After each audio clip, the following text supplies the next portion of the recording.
Students, last video में हमने देखा था चैप्टर नंबर 1 रिसोर्सेज। आज हम उसी चैप्टर के एक्सरसाइजेस करेंगे। ठीक है, तो फर्स्ट क्वेश्चन है हमारा choose and take the correct option. इसमें फर्स्ट क्वेश्चन है which of the following is an example of man made resource.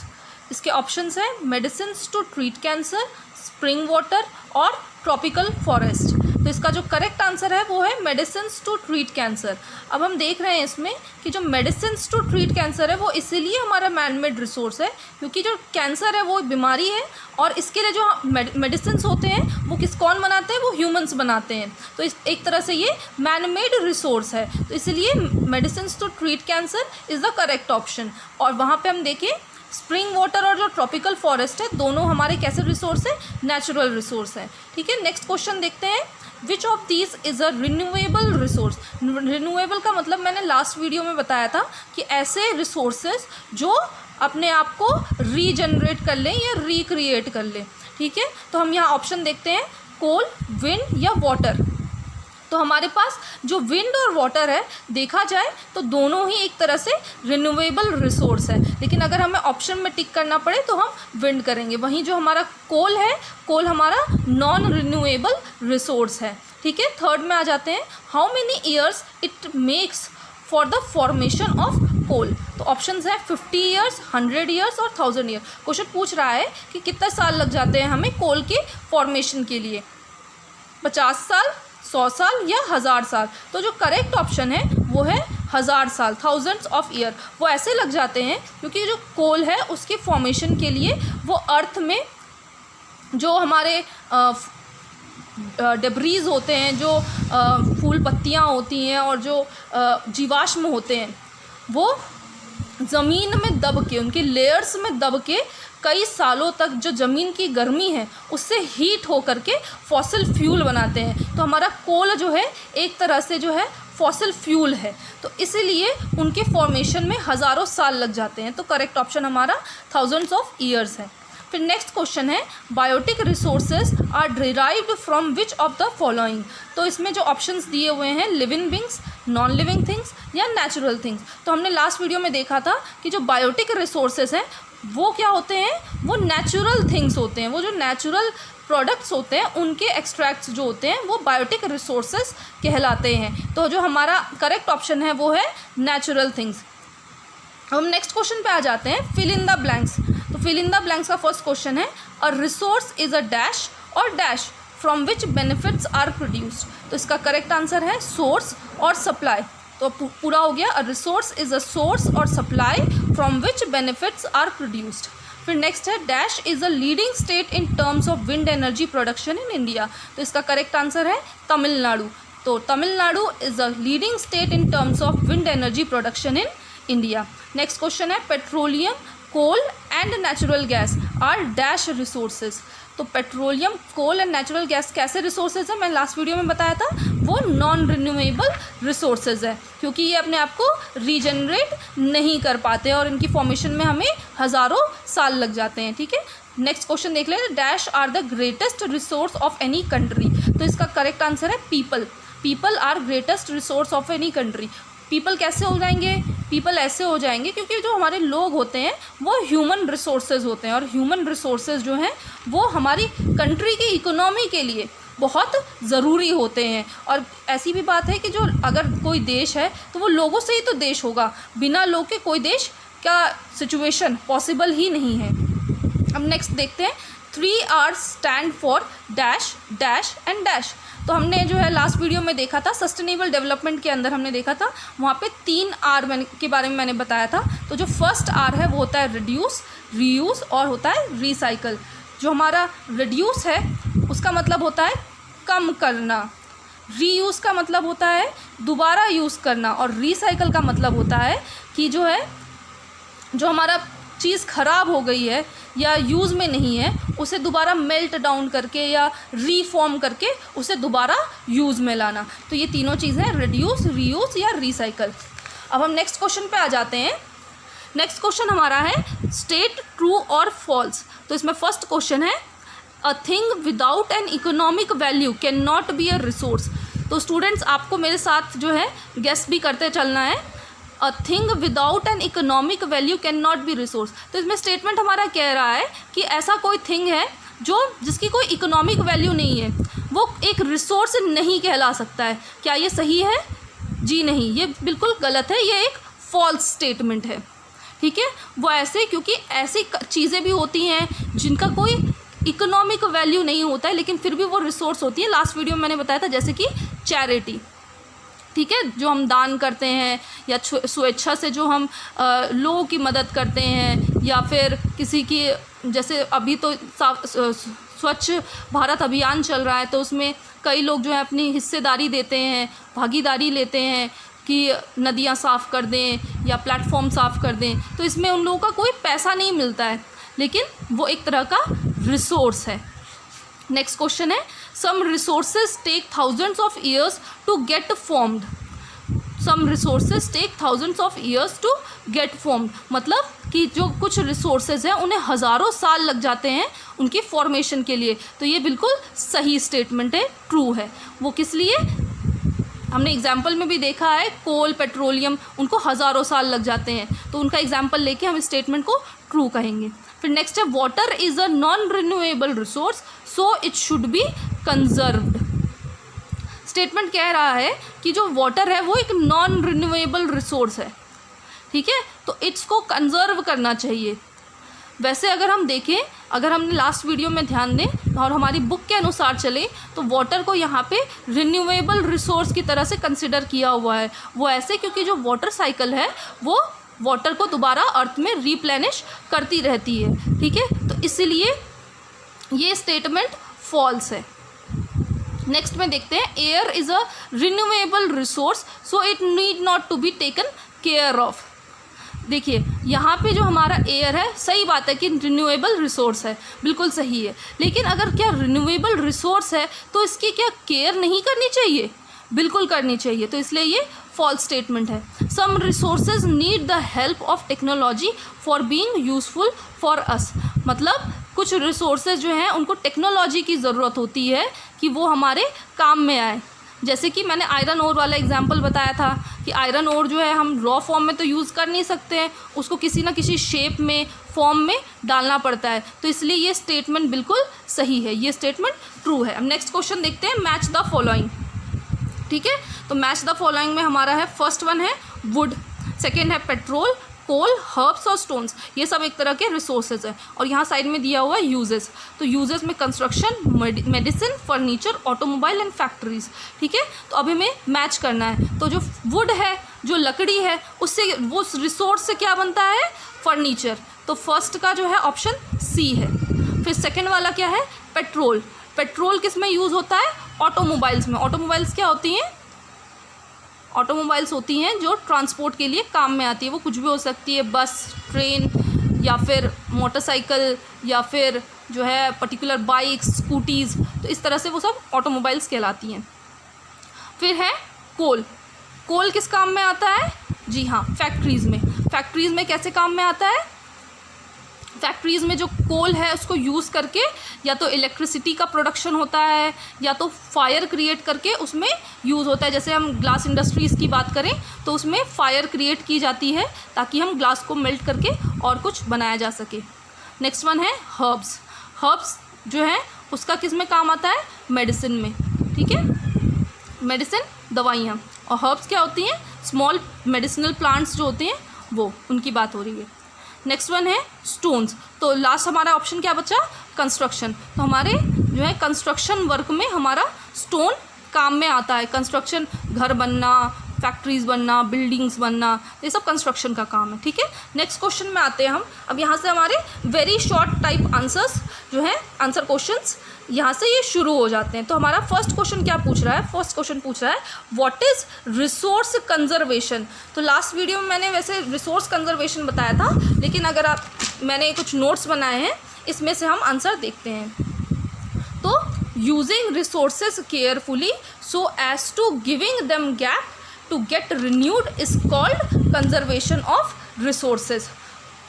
मतलब हम जो रिसोर्सेज हैं उनको केयरफुली यूज़ करें ताकि उन्हें गैप मिल जाए रीजनरेट होने का या रिन्यू होने का, तो उसे कहेंगे कंजर्वेशन ऑफ रिसोर्सेज।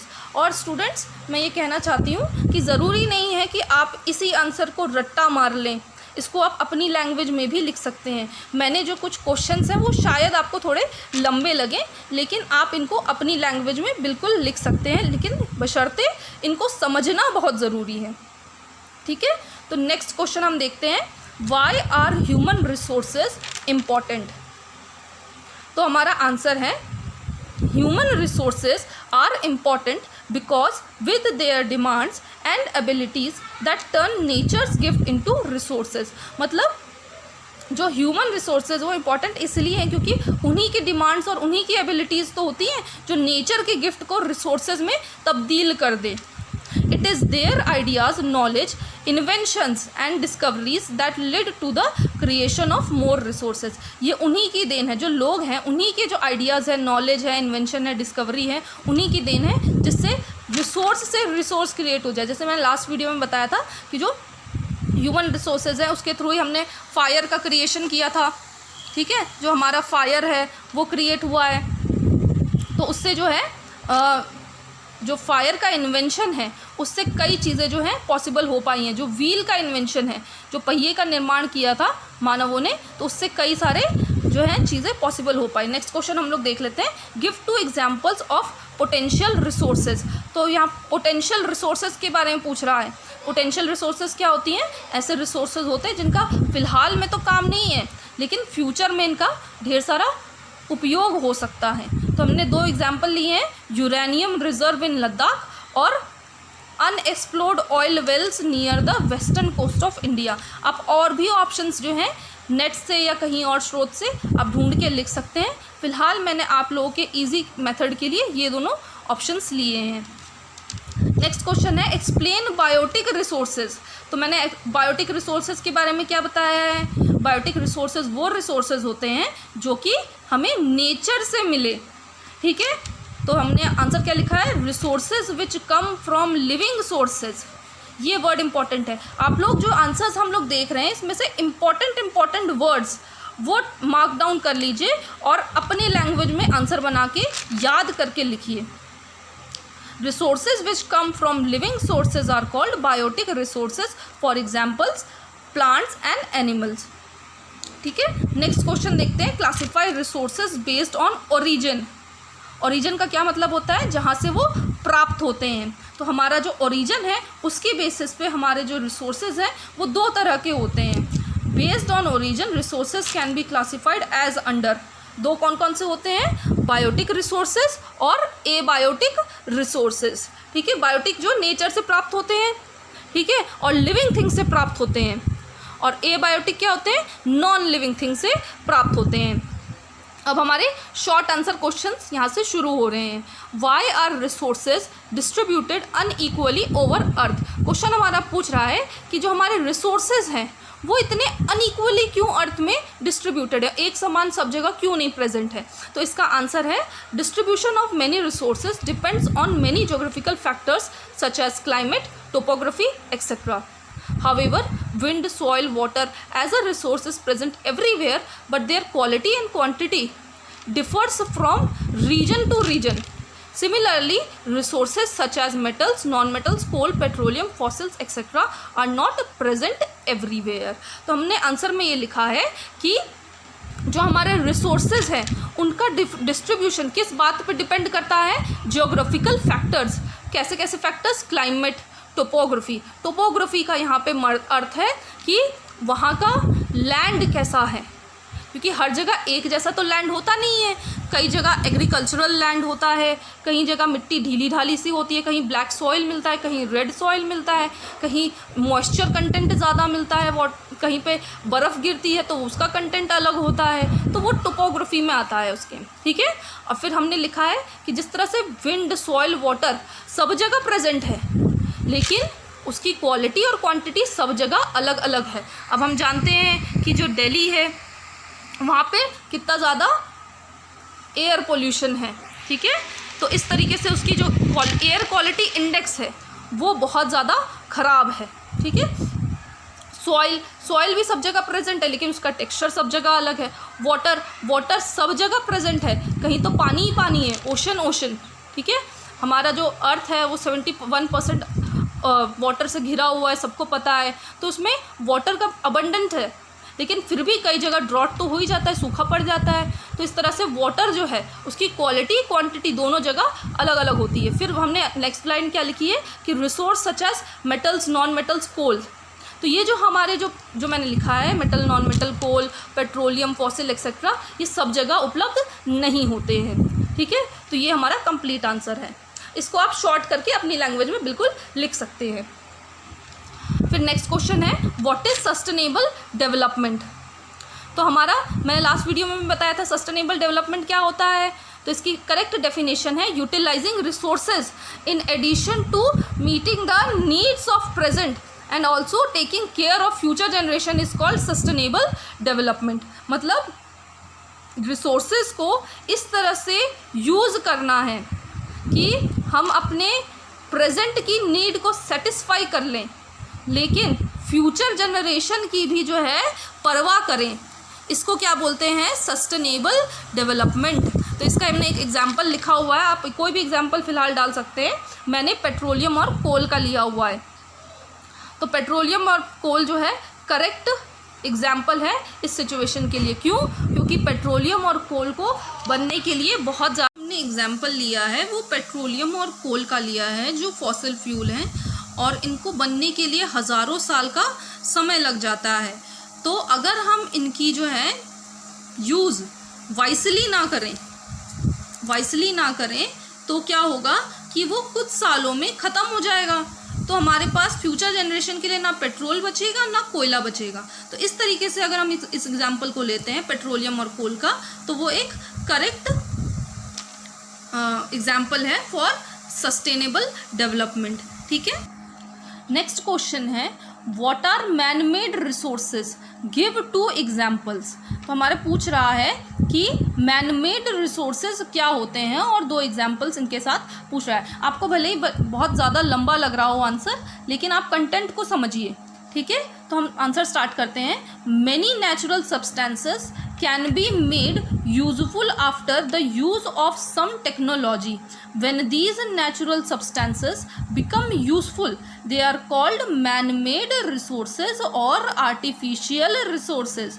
मतलब कि जो हमारे natural substances हैं, ठीक है, जो नेचुरल जो नेचर में उपलब्ध होते हैं वो सब्सटेंसेस, उनको यूज़फुल तभी बनाया जा सकता है कब, जब किसी टेक्नोलॉजी को यूज़ करके हम उस नेचुरल सब्सटेंस को कुछ चीज़ में ट्रांसफॉर्म कर दें, ठीक है। तो उनको क्या कहते हैं, मैन मेड रिसोर्सेज या आर्टिफिशियल रिसोर्सेज। अब देख लेते हैं इनके मैन मेड रिसोर्सेज के। फर्स्ट वन है आयरन। तो आयरन जो है किस फॉर्म में प्रेजेंट होता है, आयरन ओर के फॉर्म में। Iron in its naturally found as iron ore, but the iron ore in its natural form is of no use for us. The iron ore needs to be sent to factories to make some useful iron for us। मतलब कि जो iron है वो iron ore के जैसे पाया जाता है नेचुरल फॉर्म में, ठीक है। तो लेकिन इस नेचुरल फॉर्म का हमारा कोई काम नहीं है, हमें उसको किसी ना किसी दूसरे फॉर्म में चेंज करने के लिए उसे फैक्ट्रीज़ में डालना पड़ेगा, तब तो उसे हम जो हम लोहा घर में यूज़ करते हैं उस फॉर्म में उसको किया जा सकता है। अब हम और जो है वो किसी भी फॉर्म या शेप में हो सकता है, तो हम उससे काम में तो ला नहीं सकते हैं। अब जैसे कढ़ाई है या फिर कोई और जो हथौड़ी होती है, जो घर में बनाने के लिए सरिया यूज़ में आती हैं, वो सब आयरन की तो बनी होती हैं, तो उसको उस फॉर्म में डाला जाता है, ठीक है।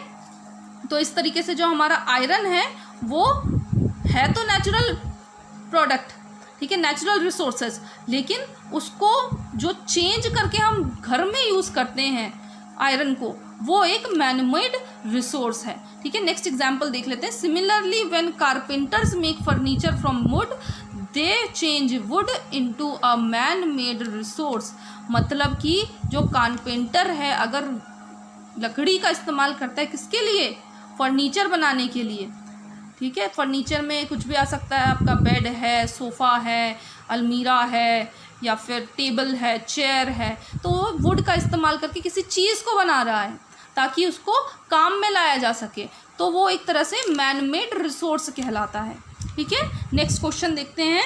Y is land an important resource of man. पूछ रहा है कि क्यों लैंड एक इम्पॉर्टेंट रिसोर्स है ह्यूमंस के लिए। ठीक है, तो आंसर है land is an important resource because land provide shelter to both the living organism and non living substances. कह रहा है कि शेल्टर प्रोवाइड करता है, शेल्टर माने घर। ठीक है, तो इम्पॉर्टेंट रिसोर्स इसलिए है क्योंकि वो लिविंग ऑर्गेनिज्म को और नॉन लिविंग सब्सटेंसेस को दोनों को शेल्टर प्रोवाइड कर रहा है, घर प्रोवाइड कर रहा है। आगे देखते हैं। The land resources of earth contains lofty mountains, plain flat plains, high plateaus, islands etcetera. As natural resources, they provide all the essential products for satisfying human needs. कह रहा है कि जो लैंड रिसोर्सेज हैं अर्थ के, वो लॉफ्टी माउंटेन्स मतलब कि ऊंचे नीचे पहाड़, कहीं पे फ्लैट प्लेन्स मतलब समतल जगह, कहीं पे हाई प्लेट्यूज चट्टानें, और आइलैंड्स जो होते हैं वो चारों तरफ से पानी से घिरे रहते हैं। ऐसा जो है, ऐसा ज़मीन का टुकड़ा जो चारों तरफ से पानी से घिरा हो उसे आइलैंड कहते हैं। ठीक है, तो ये सब जो है हमें लैंड प्रोवाइड करता है। ठीक है, और इस तरीके से वो एक नेचुरल रिसोर्स है जो बहुत सारी एसेंशियल चीज़ें देता है ह्यूमन नीड को सेटिस्फाई करने के लिए, इसलिए हमारा लैंड एक इम्पॉर्टेंट रिसोर्स है। ठीक है, नेक्स्ट क्वेश्चन हम लोग देखते हैं। Why should we conserve resources. पूछ रहा है कि हम रिसोर्सेज को क्यों कंजर्व करें, क्यों, क्या ज़रूरत है उनको बचाने की। तो हमारा आंसर है nothing in this universe is an unlimited supply and there is no limit to the human need. कह रहे हैं कि यहाँ दुनिया में, ब्रह्मांड में कोई भी चीज़ अनलिमिटेड सप्लाई में नहीं है, और प्लस कोई लिमिट इसके लिए भी नहीं है। किसके लिए? ह्यूमन नीड के लिए, मतलब जो हमारी जो इच्छाएं हैं उनको पूरी करने के लिए भी जो है कोई सीमा नहीं है। तो इसके हमारे जो नीड है उसको सेटिस्फाई करने के लिए हमें चीज़ों की ज़रूरत पड़ेगी, सप्लाई की ज़रूरत पड़ेगी, और सप्लाई जो है लिमिटेड है। ठीक है, आगे पढ़ते हैं। When we are exploiting a particular resource it becomes our duty to conserve that resource. जब हम किसी चीज़ को एक्सप्लॉइट करते हैं मतलब यूज़ में लाते हैं, ठीक है, तो हमारी ये रिस्पॉन्सिबिलिटी बनती है कि हम उसको बचाएं भी। कैसे? एक एग्जांपल देख लेते हैं। Petroleum and coal are fossil fuels. यहाँ फिर से हमने पेट्रोलियम और कोल का जो है एग्जांपल ले लिया है। Petroleum and coal as fossil fuels it takes thousand of years to form after intense heat and pressure inside the earth. If we use them at an alarming rate it will get exhausted in 50 years approx. then there will be no coal, no petrol for future use. Hence conservation of resource is very important. तो हमने example petroleum और कोल का लिया। क्यों? क्योंकि वो एक fossil fuel है और हज़ारों साल लग जाते हैं उनको बनने में। कैसे? इंटेंस हीट होता है, जो ज़मीन के अंदर प्रेशर होता है उससे वो हज़ारों साल में जो है कंप्रेस होके बनते हैं। और अगर हम उनको अलार्मिंग रेट बहुत ज़्यादा यूज़ में लाएं तो क्या होगा? लगभग 50 years के 50 साल के समय में वो ख़त्म हो जाएंगे। और अगर ख़त्म हो गए तो दुनिया में ना कोल बचेगा ना पेट्रोल बचेगा, तो हमारी फ्यूचर जनरेशन कहाँ से चीज़ें यूज़ में लाएंगी। तो इसलिए इनका कंजर्वेशन बहुत ज़्यादा ज़रूरी है। तो इसलिए हमारा पूरा आंसर हुआ किसका? Why should we conserve resources. इसको आप शॉर्ट करके भी लिख सकते हैं, मैंने आपको समझाने के लिए लॉन्ग आंसर लिखा है। ठीक है, थैंक यू स्टूडेंट्स। आज का वीडियो इतना ही। आई होप आपको समझ में आया हो। आपको जो बात समझ में ना आई हो प्लीज़ कमेंट करके नीचे बताएं ताकि हम वीडियोस को और बेहतर ढंग से बना सकें। Thank you.